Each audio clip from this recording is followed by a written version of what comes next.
Welcome, everyone. My name is Camille Roberts. Thank you for joining us today for our webinar on TrendWatch. Programmatic Premium drives higher returns with premium media investments. Before we get started, we have a few housekeeping items. You'll be in listen-only mode to cut down on background noise. The webinar control panel can be opened and closed by clicking on the red arrow button in the upper right-hand corner of your screen. If you have any questions during the webinar, you can send them by opening the control panel and then typing them in the question box. Today's webinar is being recorded, and we'll send you an email with a link to the recording in the next day or two. If you want to tweet interesting bits of information during and after the webinar, please use the hashtag #ProgrammaticPremium.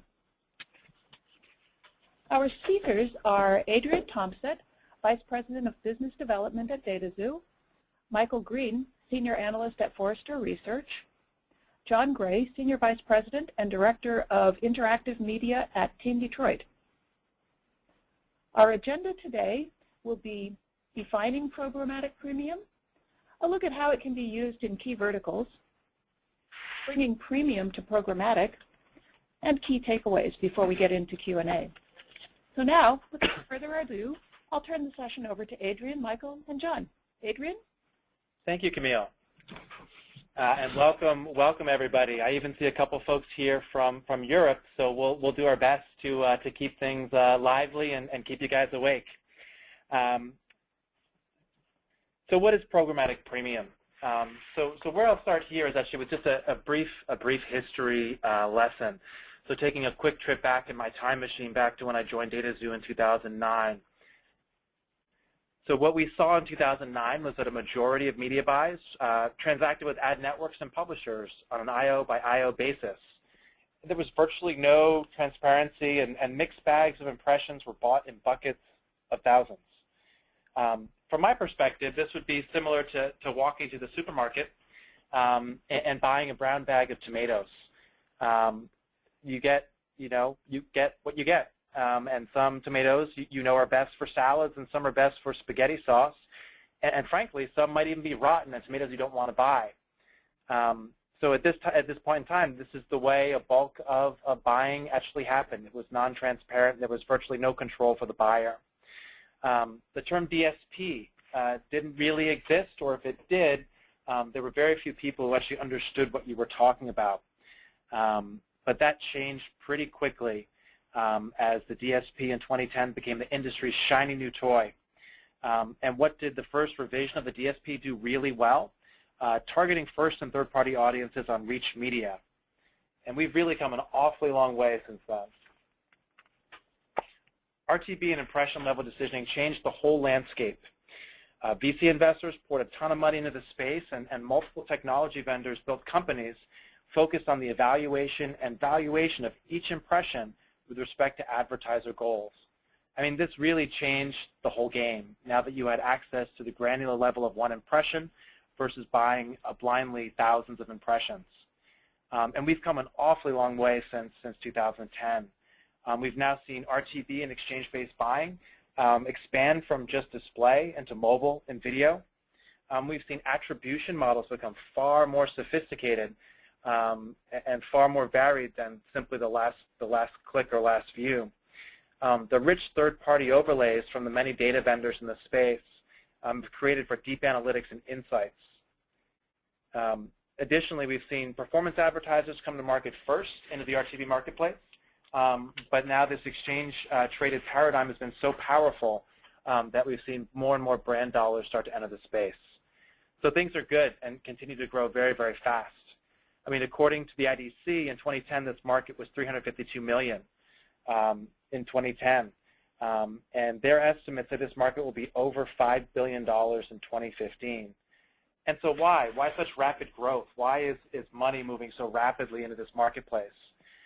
From the advertiser perspective, I think that the transparency and analytics that go part and parcel when you buy advertising at the impression level, allowing the advertiser to cherry pick the best impressions that suit each marketer's specific goals. And publishers found a new way to monetize their remnant inventory, a better way that drove reduced channel conflict and increased yield in CPMs. And now, of course, optimization was possible in real time. marketers could gain real insights to where their audiences were and what they were doing. Rich third-party data overlays were available for analytics and reporting and targeting. Even bringing offline CRM databases to online media became possible. At the same time, impression-level decisioning has been limited largely to exchange-traded media. So while on the one hand, buyers love the massive reach and the huge efficiencies that are possible when you're buying exchange-traded media. However, working closely with clients like John Gray, who will be speaking in a little bit, we began to ponder the question. We love the technology that enables decisioning at the impression level. We love the analytics and consolidated reporting and improvements in operational efficiency from running through one consolidated platform. At the same time, we're just limiting this buy to this small part of spend. To put this in perspective, the online spend overall U.S. Is estimated to be over $36 billion this year, growing to almost $50 billion in 2015. So how can we bring this paradigm to premium inventory? So introducing the next megatrend, programmatic premium. So imagine improving the effectiveness of the global digital media budget by 20% or more, not just the ad network or exchange-traded budget, but the entire budget. I mean, the benefit for advertisers is just massive. And how do we do this? What is programmatic premium? We're able to leverage impression-level decisioning and analytics, which grew up on exchange-traded media, and apply those to the big bulk of spend that's happening in digital, while at the same time maintaining publisher premium CPMs and advertiser relationships. So for advertisers, better efficiency, better ROI across the entire media plan, higher conversion rates or better brand rates, better audience density, and I'll go through some vertical examples in just a minute. A global view of your consumer wherever you may buy them.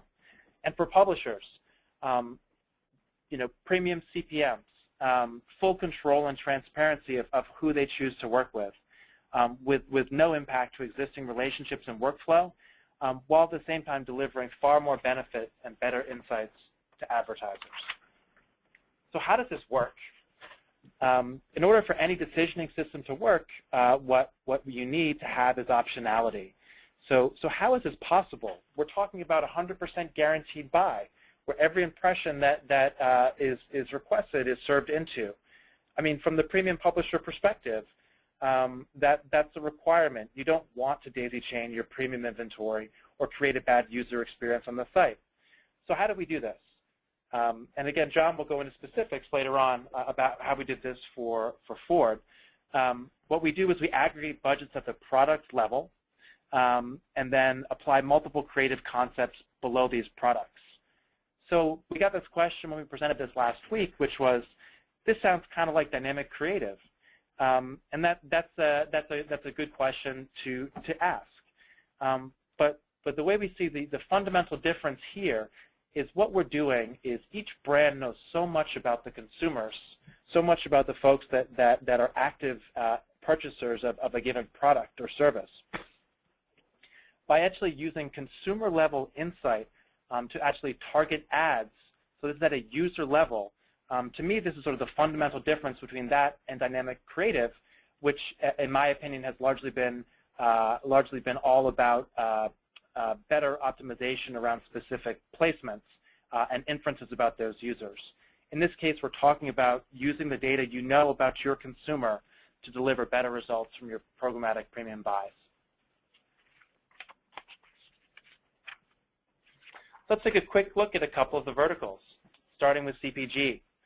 So a lot of the CPG clients that we work with today here at DataXu are measuring their performance based on an eCPM, meaning they buy a specific publisher with a specific product, and that publisher they know is composed of an audience.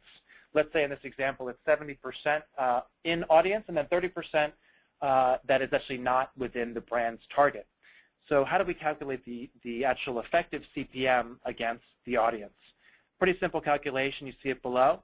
And in this example, the brand is achieving an effective CPM against their audience of $14.29. Now, So how do we actually improve this? How do we take the optionality by combining multiple products to deliver a better effective CPM against audience density? And again, we're using the knowledge of individual consumers that we have as a brand using first-party and third-party data to more effectively reach each specific product's target audience. And so now in this example, you're seeing that we're actually able to achieve a 90% in-target rating versus the 70%. And again, the calculations on the slide, you're seeing a marked reduction in the actual effective CPM of reaching your consumer. Excuse me. Now financial services. So again, a lot of the financial services folks that we work with are running two types of buys primarily. They're running branding buys and they're running performance buys. And their brand-based buys are largely targeted towards endemic sites or other types of guaranteed media, whereas their performance buys are driven through exchange-traded media or through ad networks. With programmatic premium, this distinction should no longer matter. And by that, what I mean is now on your endemic buys, your premium buys, where you're paying a huge premium CPM, you're actually able to differentially treat folks that you know very well and close those high-value customers while you have them on that premium media, while also doing prospecting for those consumers you don't know as much about. Next slide. So in closing, programmatic premium we see as an incredible opportunity to drive efficiencies across the entire media plan, and not only deliver operational efficiencies through automated targeting and optimization, but also dramatically improve performance against whatever metrics are most important to your brand. And we are proud to be the only company in our space to not only be talking about programmatic premium, but delivering it for real customers. So handing things over now to Michael from Forrester for this Forrester review on programmatic premium. Thanks so much, Adrian, and thank you everybody for joining us on the call today. I've been covering this programmatic buying market for only 3 years, and since its inception, I think this has been one of the most exciting developments that we've seen in the online media space. Over the past few years, you've seen the technologies from companies like DataXu improve dramatically. We've seen buyers of all types, especially on the direct response side, rush to embrace this concept to a point where it's become a quite substantial part of the market. However, there's always been something that, in our view, has really been missing. The idea that we could bring premium brands and premium publishers together with all the efficiencies and effectiveness of programmatic buying and do so in a way that still worked within their workflow and still fit within the ways that they've traditionally done business. So today, I'm going to talk a little bit about what we see happening in the market from a third-party research perspective and some of the macro-level trends that we think are creating an imperative for this notion of bringing programmatic and premium together. As I just mentioned, for the past few years, we've seen programmatic buying come a long way.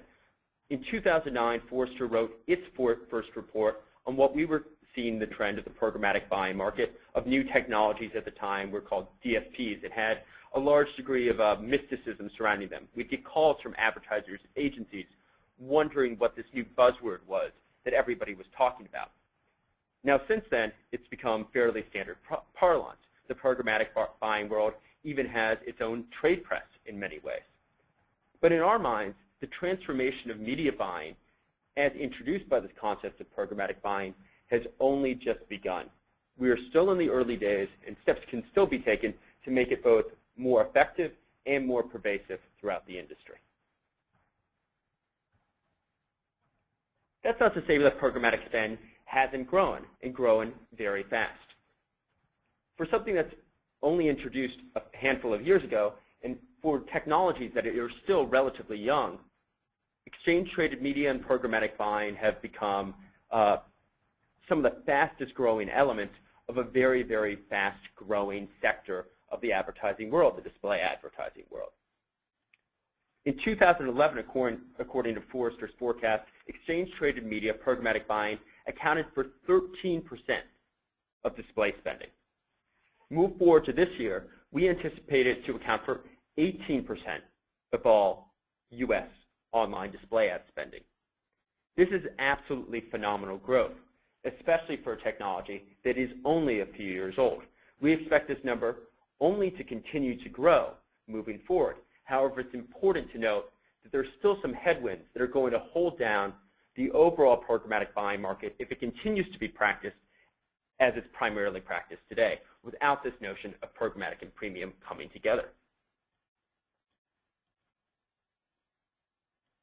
So what leads me to believe that there's still significant headwinds in this market, or on a better note, why there's still loads of untapped potential for the programmatic buying market?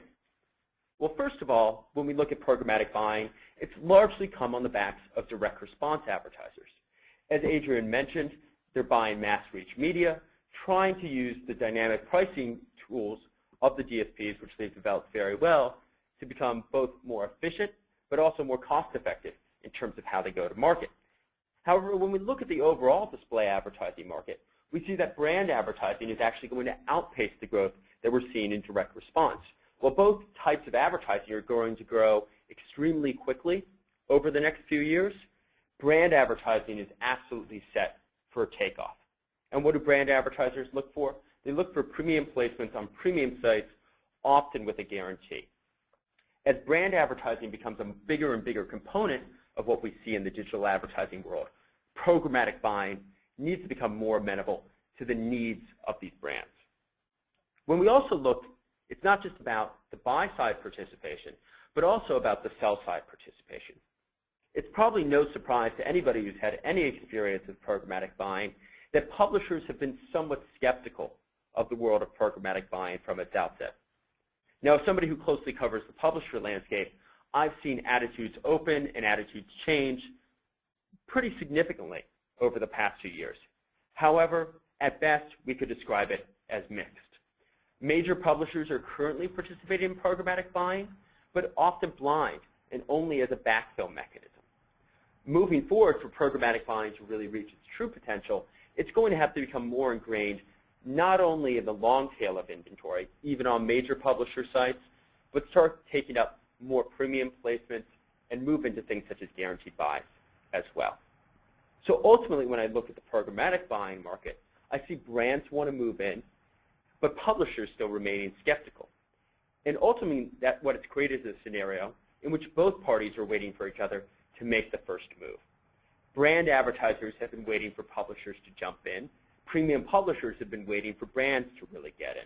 However, both remain somewhat skeptical if long-tail inventory in a second price auction type buy is going to really be right for them.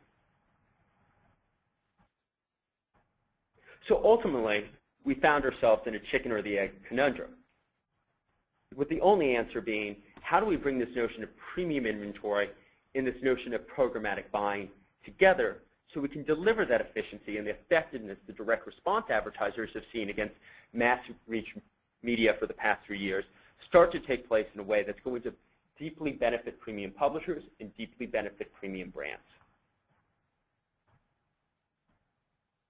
And I think the answer is expanding what we think of the world of programmatic buying. You might have seen earlier, historically we've used the terms programmatic and exchange-based media trading fairly synonymously, alternating between the two as if they meant the same thing. But moving forward, we think that the concept of programmatic buying means so much more. Ultimately, at Forrester, we see the concept of programmatic buying is the idea that we can bring impression-level decisioning as well as workflow and operational efficiency to any buy that can be automated. So what does that mean? In the direct response world, we see it looking largely the same in many ways as we do today. Certainly it's going to be platform-based, using tools like DataXu's DSP. It's going to be impression level. It's a key component of what's happening in the programmatic buying world. Certainly it's going to be data-driven. But what's going to inform it is algorithmic optimization based upon DR goals, conversions, CPAs, overall return on ad spend. This is something that certainly has many elements that translate over into the brand buying world, but others that don't. Ultimately, we see that brands can also benefit from this notion of programmatic buying. Instead of basing their buys around this notion of optimization against DR goals, brands are going to use the knowledge that they have of their targeted audience to become much more focused on buying audience-targeted impressions and optimizing those based upon the brand goals that they have, whether it be reach or frequency to that particular audience, overall brand awareness and favorability, purchase intent, so on and so forth. Still using the platform-based technology, a single media buying platform, to manage both indirect buys, things that would happen on the exchange or through an ad network, but also direct guaranteed buys. That's not to say there's still not a room for people in this business. A major part of the ecosystem moving forward, we believe, falls into what we'd call the custom category. These are interactions between buyers and sellers that simply cannot be automated, simply too difficult or technically unfeasible to actually automate. They're inherently going to be manual. Negotiation is still going to have to largely happen between two individuals as well as execution. This is really about creating those highly customized brand experiences in which an advertiser's content and a publisher's content become deeply embedded within each other, as well as custom creative around those experiences. Ultimately, our view is that the expansion of programmatic buying is not only going to make buys more effective for brands as well as direct response advertisers, but also allow for even greater efficiencies through the automation of so many manual tasks. This, in turn, will allow buyers and sellers to reallocate more and more resources to investing in the custom, high-impact opportunities that they know are going to be the tent poles for their brands.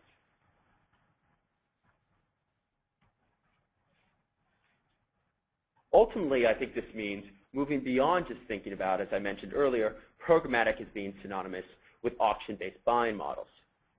This is especially important when we think about premium publishers in their perception of programmatic buying. As I mentioned earlier, premium publishers have historically been fairly skeptical of programmatic buying, largely driven to both the transparency it offers its buyers, but more importantly, the notion that they think it's a race to the bottom through the second-priced auction dynamic. We know that premium publishers place high value in buyer relationships. They are inherently Salesforce-oriented organizations who favor this notion of manual price negotiation. And their experiences so far in the programmatic buying market, in the exchange-traded media market, have led them to believe that their yield curves look like two distinct markets. In fact, when we talk to many major publishers, they say when they look at what they sell directly and when they look at what they sell through the exchange, while the gap is shrinking, pricing does remain on two different levels. And for their most valued customers, they want to still maintain that manual relationship. Now, certainly, I think there are elements that publishers are going to adopt that allow them to bring that yield curve together. We're beginning to see publishers talk more about taking a holistic yield management strategy, where they let price, not inventory channel or transaction channel, determine who gets the ad impression, letting programmatic demand, exchange-traded demand, compete with manually sold, manually transacted inventory for that impression. However, most publishers are still many years away from being able to truly embrace and execute upon this concept. And with that in mind, we see more and more of them looking to gravitate more and more buys, even those transacted premium, to a more manual negotiation type model. So ultimately, when I look at this notion of programmatic premium, as Adrian outlined earlier, this is a move that I think publishers can embrace, and it's moving to this notion of programmatic selling. And to do so, I think publishers need to embrace four key concepts. One is the notion of operational efficiency. This diminishes the cost of manual booking, trafficking, and optimization of multiple IOs. Also allows them to have greater operational efficiency that comes from being able to deliver highly sophisticated programs without the extensive daisy training that would have been required in the past. Of course, it also allows them to provide better advertiser performance. With limited overhead, it allows that seller to empower their buyers to leverage their data and insight to help ads perform better on their sites. In some cases, we can also envision publishers using their own data in combination with the advertiser's data to help ads perform better overall, both on their site and potentially off their site as well. And ultimately, this also means that they can grab share of wallet by enabling those buyers to buy through their preferred mechanism that they'd like to buy, increasingly programmatic channels. But programmatic buying is also about transparency. Just as buyers get more information about individual impressions, sellers also are able to ascertain greater amounts of information and insight about what's working for buyers on an impression-by-impression basis. We see that savvy publishers are able to use this data to help build better packages for their advertisers, help have more positive, fruitful conversations when pitching these advertisers. Ultimately, this enables refocused sales efforts. It's about gearing sales around delivering bigger, more effective packages for advertisers, including components that are delivered through highly customized programs, but also delivered programmatically. So combining these operational efficiencies with greater transparency and ultimately better advertiser performance not only is a good thing for sales, but actually allows sales to grow and be more effective. Ultimately, I think what this looks like for most buyers and sellers is that programmatic moves beyond just exchange-based bidding, and we begin to think about programmatic buying as having two very important but distinct components. One I would classify as price discovery and negotiation. This has been the key element of much of programmatic buying as it's previously been practiced. This is the idea of auction-based buying on impression-level pricing, where bids are priced dynamically and optimized based upon the expected value of the impression. Ultimately, the goal behind this is to get towards efficient pricing. And while this creates a tremendous amount of value, oftentimes even more value can be created through this notion of more efficient transactions. And that's where this concept of programmatic buying, delivering workflow through workflow and delivery becomes incredibly important. This is about automating manual tasks, removing repetitive processing for multiple IOs for buyers and sellers. This is about getting impression level on decisioning, whether even without the pricing element, allowing for audience level targeting and creative optimization, as well as all those good things like universal frequency capping and reporting. And of course, with the flexibility of pricing being either auction-based or pre-negotiated as your model allows. So for brands, I think this programmatic opportunity, especially from the workflow and delivery perspective, is clear. This is about bringing intelligence to audience targeting, getting beyond just broad-based demos aligned with very broad contextual categories, and efficiently targeting more granular, valuable audiences with the right creative. This is also about getting your creative investments to work harder. We know that marketers spend a boatload on developing great, highly effective creative, but aligning it in the right context for the right audience at the right time isn't always easy. Embracing this notion of programmatic premium allows marketers to put these things together in a guaranteed way and deliver maximum impact for that user and return on ad spend. And this is also about making measurement actionable.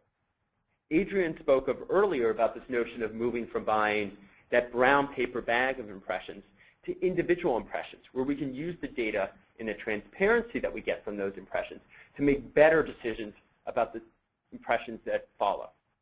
So this is about moving beyond just purely post-campaign measurement methodologies and being able to optimize campaigns in real time, apply the intelligence on an impression-by-impression basis, and ultimately deliver better results.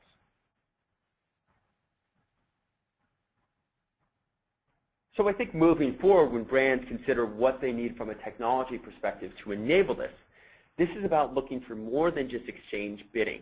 This is about looking for a consolidated media buying platform.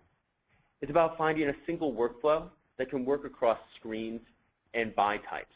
It's not just going to be about bid-based buys anymore when we're talking about programmatic. It's also going to be working with guaranteed pre-negotiated inventory, first starting off today in display, but also extending in the future towards video, mobile, and beyond.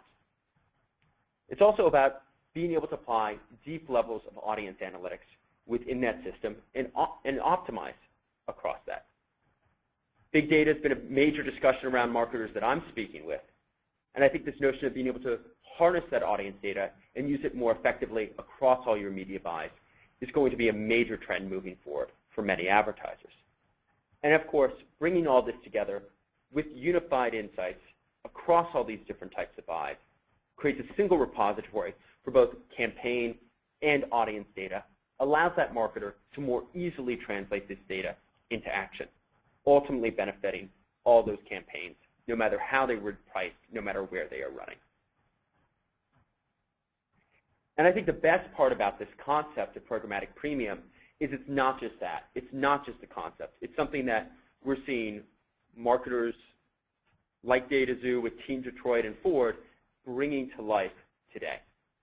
So with that, I'm going to pass things over to John Gray, who's going to talk a little bit about what Team Detroit and Ford are doing in programmatic premium. Great. Thank you, Michael. So I think I'll start with a little bit of backstory and just talk about how we got into working with DSPs and exchanges in the first place. And really, it was about 2.5 years ago. I think many marketers were starting to try to figure out what was going to happen with this sea change of audience buying and how should they apply these new technologies.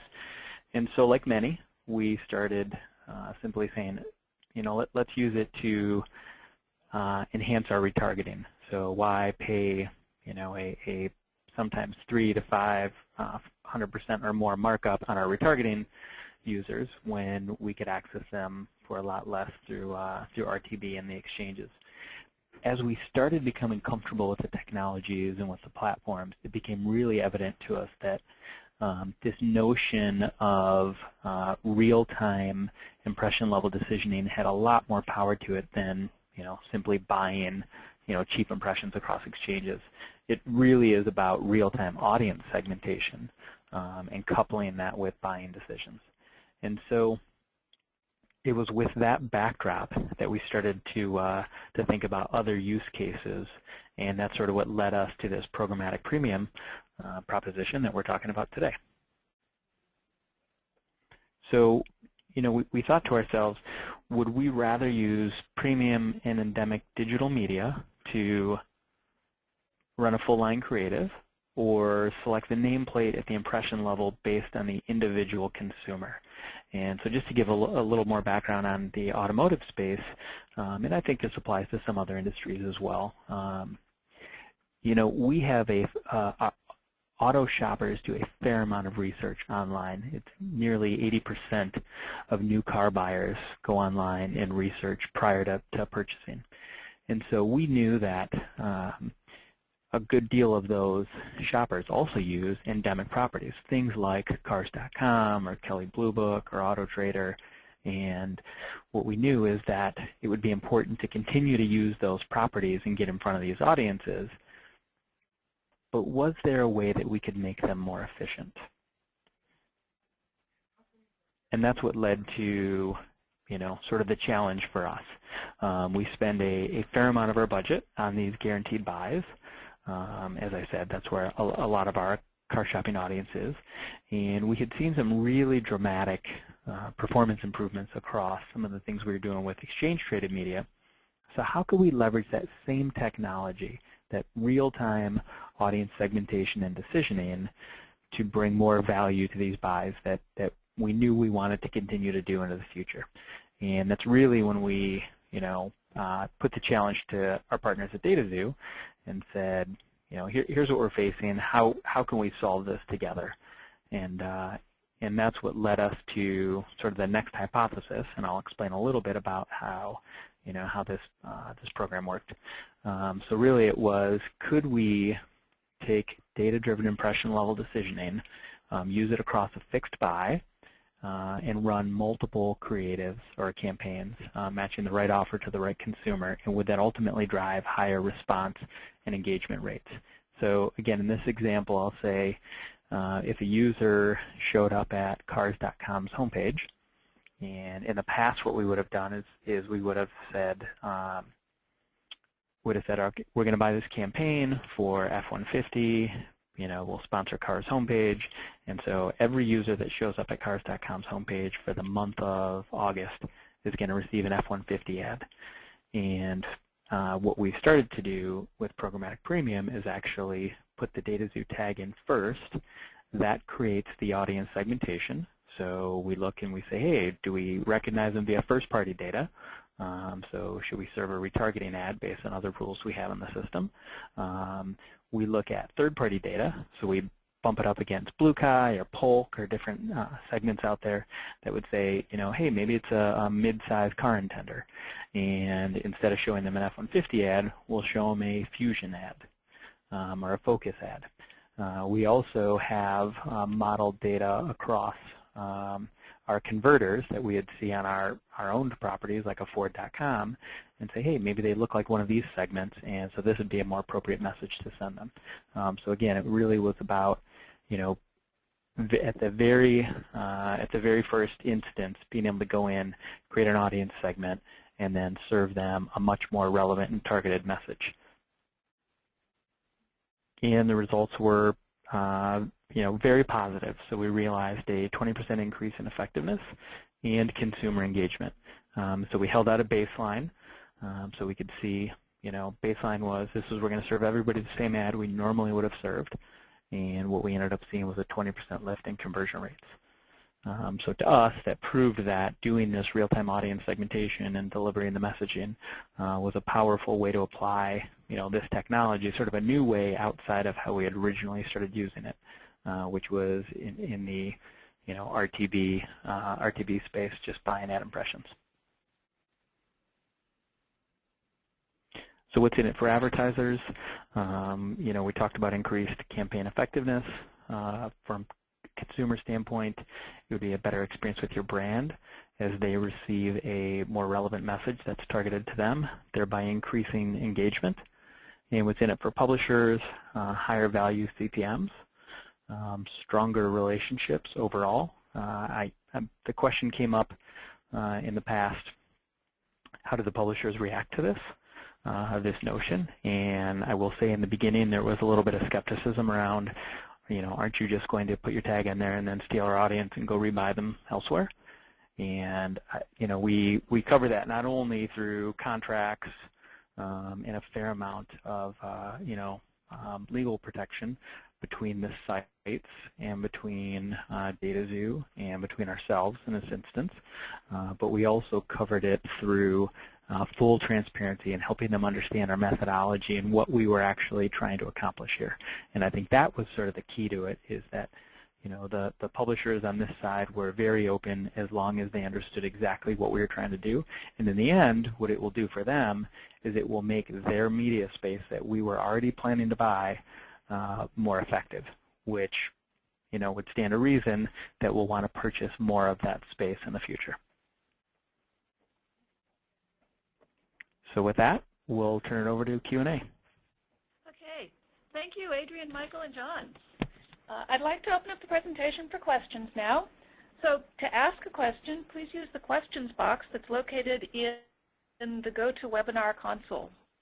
We already have one in. Our first question is, it's a two-part question. It's a one-part question. How should publishers think about working with buyers through Programmatic Premium? Yeah, so okay. Michael, maybe I'll give a first shot on that, and then John, I think maybe you should, maybe you could add a little color to that. Yep, in my perfect. experience working with publishers, I think one of the biggest misperceptions they've had of this entire programmatic market, especially in its origins in exchange-traded media, is that it doesn't require a good sales team to go out and do this.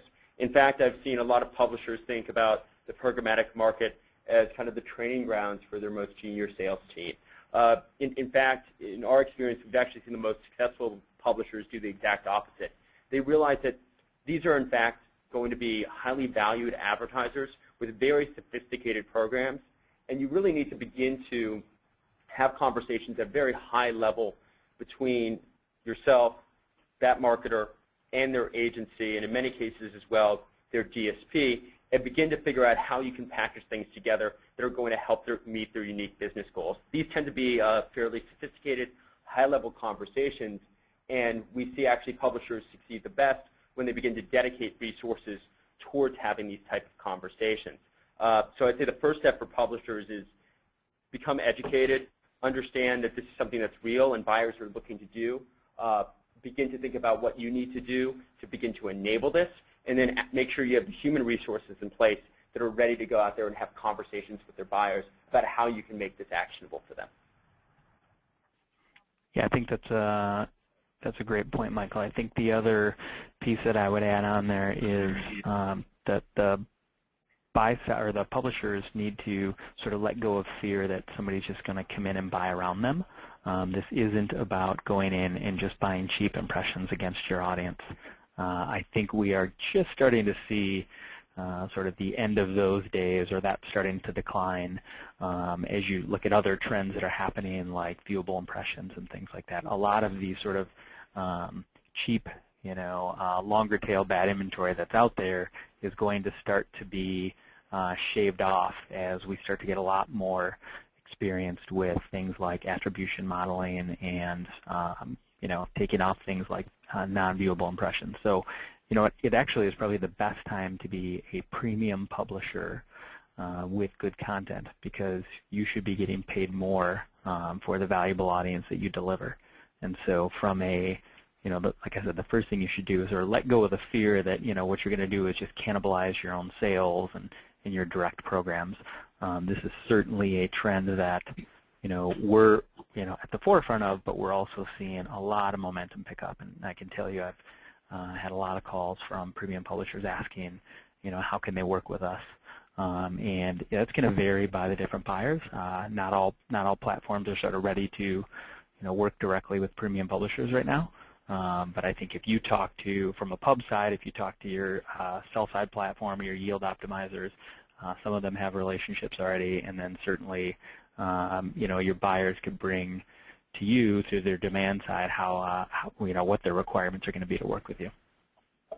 Yeah, just one other point that John Gray made earlier. I mean, this is about strengthening the relationship that the publisher has with the advertiser.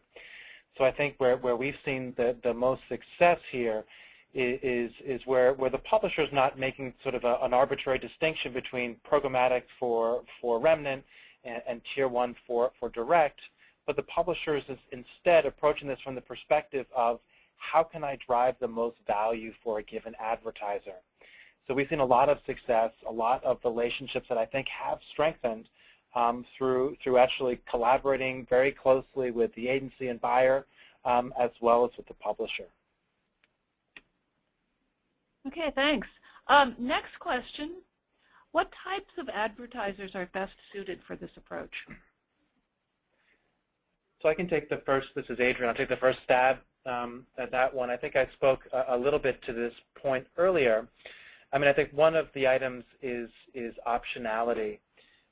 So I picked, I think, 3 verticals where I thought programmatic premium was maybe the most relevant.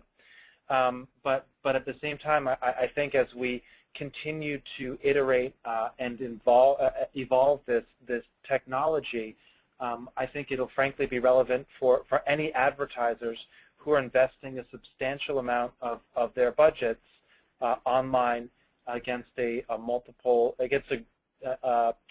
diverse set of products or offerings. I would just add to that, this is John, I would just add to that while it sounds easy, there is a slight nuance to that, in that as an advertiser or a brand, you need to be willing to let some of your marketing be consumer demand driven. And what that means is, if you have a portfolio of brands, you're not always going to have an equal allocation across those brands in terms of media exposure. And so what a lot of people get used to is, hey, I've got a flow chart that says I'm going to get X amount of impressions and media value.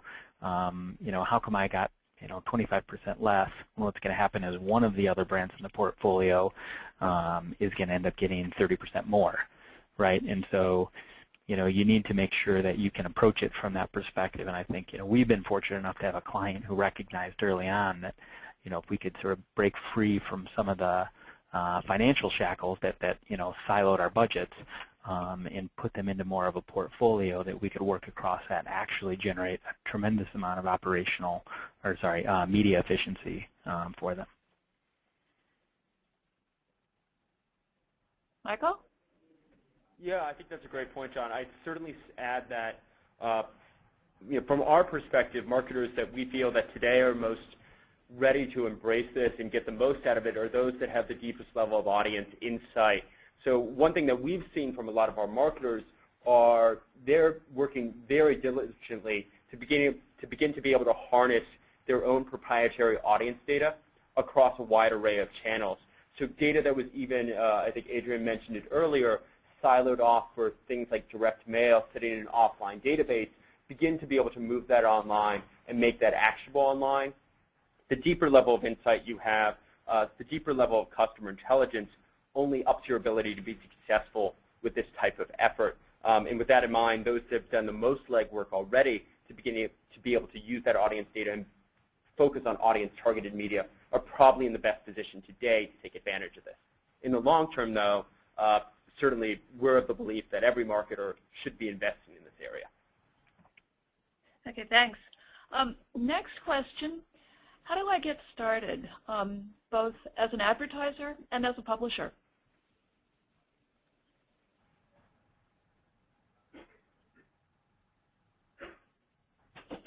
Adrian? Okay, I will take that one. I mean, I guess, and this question actually came up in our last session, and I guess what I'd recommend actually for both the publisher and for the advertiser is really to think carefully and choose carefully the right partners. You want to, obviously from the publisher perspective, this is very important. This is your crown jewel. This is your audience data, and choose partners who are innovative and trustworthy, and also partners who are focused on I think an analytical and data-driven approach. And so by that I guess the last point there would be on a don't be afraid to take baby steps at first. Start with a few publishers and a few products, and then grow things from there. Yeah, I think that's a great point, Adrian. We actually started with just 2 publishers in the space late last year as we were designing the pilot itself. We thought it would be good. Let's start small. Let's get enough data that we could actually read the results. And after reading the results and actually sharing those results with some of our other publisher partners, it became much easier to bring other publishers on board. I would just add that from a publisher perspective, the one thing to remember is that programmatic premium, unlike other types of programmatic buying, especially exchange-traded media, does not necessarily mean that you have to make an investment in a brand new technology stack.